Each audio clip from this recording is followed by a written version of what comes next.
এই যে আমার হাতে একটা চাল দেখতেছো, এটা হইতে 4 মাস টাইম লাগছে।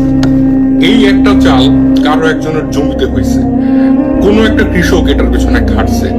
কার জমিতে হয়েছে, কোন কৃষক এটার পেছনে খাটছে, এটা আমি জানি না। ওই একটা জমির ওই একটা ধানের মতো কয়েকশো জমির হাজার হাজার ধান, আমি জানিও না কার জমি কার ধান, সেখান থেকে চাল হয়েছে।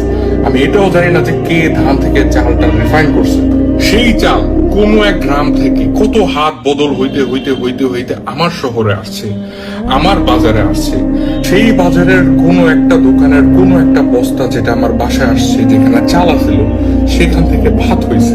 এই এতগুলা ভাতের মধ্যে এইটা কার জমি থেকে আসছে আমি কিছুই জানি না, কিন্তু এটা হওয়ার আগে লেখা হয়ে গেছিল এটা আমার রিজিক। আমি আপনারা বললাম এই একটা ভাতের কাহিনী, আল্লাহ আপনারা পুরো একটা প্লেট খাওয়ায়। আপনার জীবনে এমন কোন দিন যায় নাই যেদিন আল্লাহ আপনাকে না খাওয়ায় ঘুমাইতে পাঠাইছে। আপনি আল্লাহর কথা শুনেন আর না শুনেন, একটা দিনও এমন আসে নাই যেদিন আল্লাহ আপনারা বলছে আমি আজকে তোমার খাবার দেবো না। বরং আল্লাহ প্রত্যেকটা দিন আপনারা বলছে আমার বান্দারা ভাত দাও।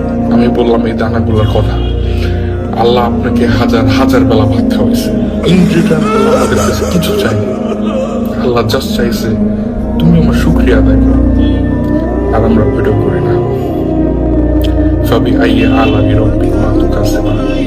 হে মানুষ ও জিন, তোমরা তোমাদের মালিকের কোন কোন নিদর্শন অস্বীকার করবে?